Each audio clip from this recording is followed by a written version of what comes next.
Chapter 29, Wooden Wheels. The winter dragged on, and I mean dragged. Mom and Dad headed out to Florida, and I was left to sleep at relatives, but mainly stay at home. I should have started having parties in the house, but I knew I was being watched as everyone knew I was alone. It was nice to have them gone, and I knew Mother would never call because it was too expensive. I could wait it out by myself. They came back, and finally it was Easter with a big family dinner, and then on to prom, baccalaureate, and then graduation. I was finally seeing the end of this long tunnel called childhood. Mother agreed to throw me a small graduation party. The weather was warm with a slight breeze.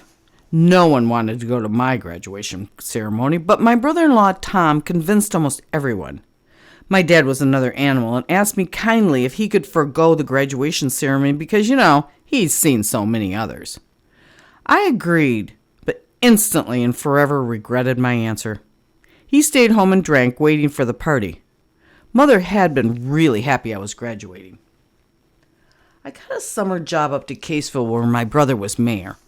Caseville is a small resort town on the northern tip of the thumb. It has all the amenities of a great vacation spot with cabins to rent and the state park to camp, lots of restaurants, and small tourist shops.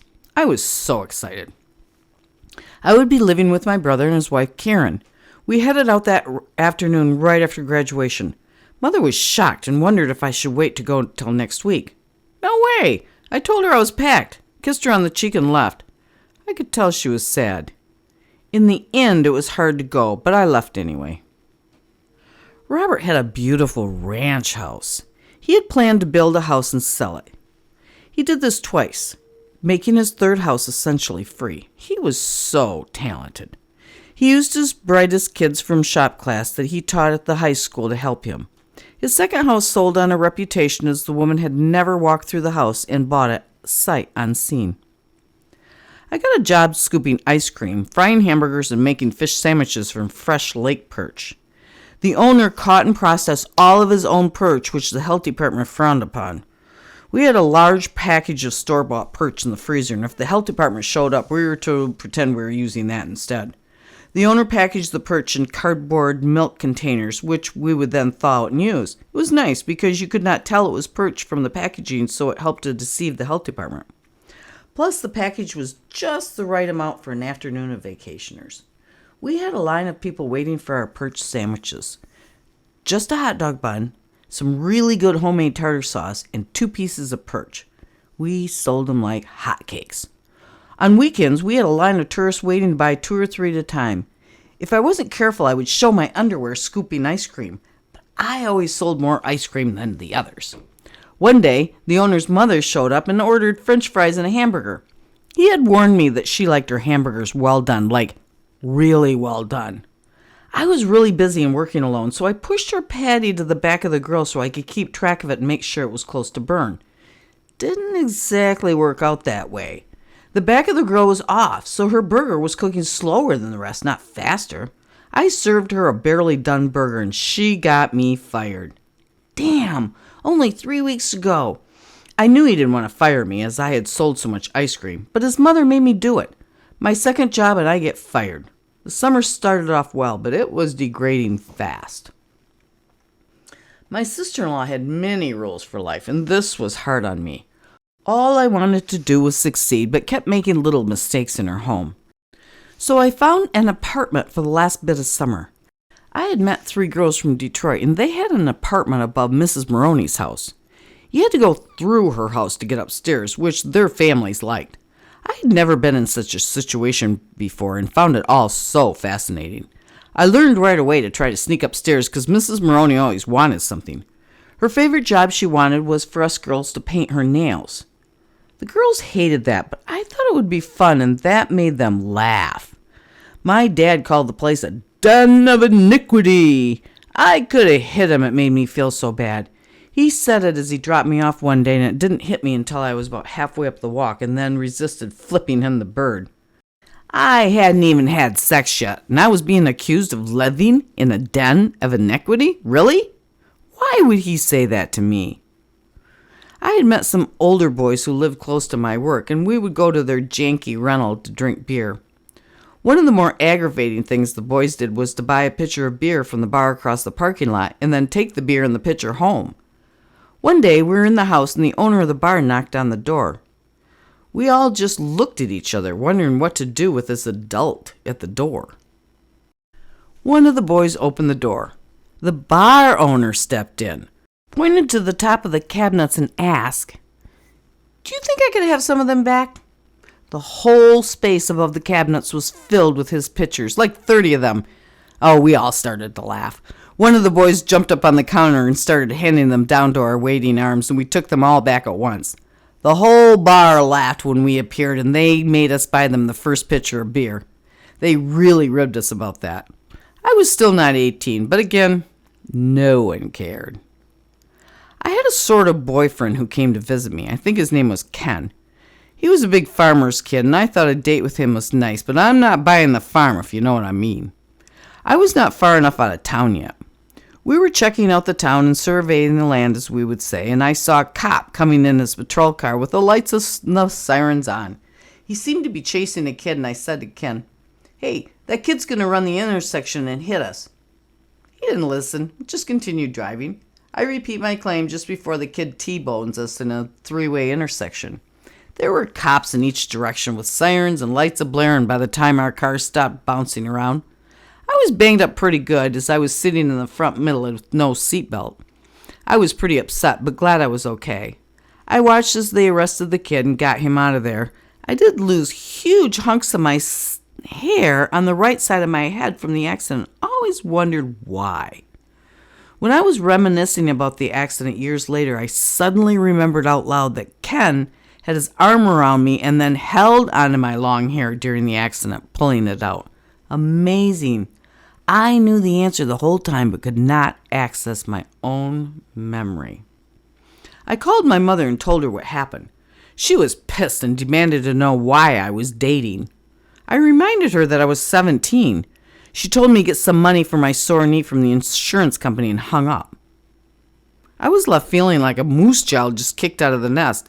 And here, I thought she didn't want me to go. I returned home at the end of the summer so I could get ready for college. This is one of those times my life went soft or blurry or somehow shifted suddenly into slow motion. I don't remember going home or packing, but I do remember being dropped off at the dorm. Dad wouldn't go up into the dorm room and stayed in the car out front. Mother came up and helped me with the bed with some old yellow floral sheets she wanted to replace on a bed at home. I had a suitcase and a box and not much more. She said goodbye and that was that. I was on my own. I was woefully underprepared and knew it deep in my heart. I felt like a little kitten in the middle of the horse pasture. I reminded myself that I had made it up as I went along so far, so might as well continue with that approach. I picked up my chin, met my roommates, and suggested that we go down for dinner. My new roommates were fourth-year students. One was ultra-religious and had to quit ballet because she would have to dance with a male. For them to dance together, he would have to touch her and maybe even pick her up. So her father said no more dance. The second roommate was in love and returning to Flint to marry and live in a new trailer. There was not a fourth student. I could see they were not the most worldly, but they were more so than me. They were very kind, and the one returning to a trailer was taking Latin, just to challenge herself. To make the challenge more meaningful, she would only allow herself to study for half an hour before class, and she was acing the class. She was incredibly smart, with the lowest expectations of anyone I had ever met. This was very interesting to me. Well, back to my invitation to go down for dinner. You see, we always called the noon meal dinner and supper was supper. That must have just been our little town, or maybe just my family, but I had never heard it differently. Well, the girls laughed and said dinner started at 4 and this was lunch. At home, we used the term lunch once in a while, but only if you were going to go lunching, as in, let's go lunch, let's have a little lunch at the dairy bar and order French fries or something. Nowadays, we call that munch. I had showed up at the dorm with my long hair tied up into a bun. After the lunch incident, I didn't talk for a week. I was afraid to. What stupid thing would I say next? Slowly, I started speaking, but was overwhelmingly tired all the time. I would go to class and then come back to the dorm and sleep until the next class. After about a month, they asked me if they could see my hair, and I realized that I had kept it tied up for over a month. This probably represented the psychological state I was living in. I took a sociology class. In it, the young teacher talked about culture. I'd never heard the concept before and found it fascinating. I told her we didn't have any culture. She choked back a laugh and said, "Yes, we did. It's just different." Different, I'd say. It was different. She mentioned words like ballet, symphony, museums, art institute, public spaces and sculpture, schools, and libraries. Well, I must have missed that in Kingston. Was it out by the Kingswood Bar, maybe behind the slow pitch field? If we had culture, what is it? I asked. She never answered me. I settled down and I learned her book material, but I still didn't understand culture or if we had one in Kingston. I started hanging out in the student lounge eating hamburgers and talking to sociology professors and students. I could go in there almost any time during the day and talk with educated people, and I was used to college-age kids as I had just spent 17 years with someone in my family in college. Often it was a brother and his wife or a sister and her husband. I loved to read their books and watch them study. You'd have thought I would understand more, but usually I did this all alone as I was just the extra kid underfoot. I learned to listen and watch early as a child, and I would watch builders and masons for hours. If there was anything near me to watch, I was there. The road was super fun, and I was sad when the great project was over. When they put the water lines in, I watched, and when Ed hooked up our sewer line, I watched. Then I ran in the house and peed, flushing the toilet afterwards onto his feet. I preferred being with educated people in the lounge. It was right up my alley. I could listen and learn, and I did that just for hours. They spoke of travel and other lives from around the world. I had never considered that I could travel or experience something. I did not have to be relegated to just listening and watching. As many years as my parents went on vacation, I never considered that they should take me. Maybe there was more to life than just getting out of Kingston. I had been running away from something, but now, maybe I could run towards something. This concept blew my mind. The one thing I had to learn about was the library. I had never been in such a big space filled with books before.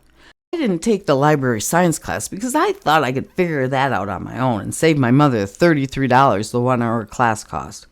This was a big mistake, so I really never figured it all out.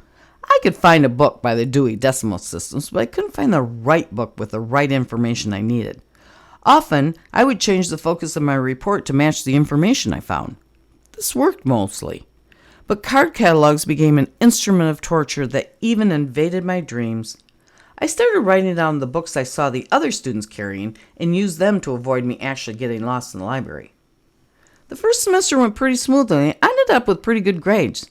This was mainly the fault of my boring roommates. What else was there to do but study? This serviced me well as I had a big push on grades before getting into another dorm. Christmas rolled around and I headed home.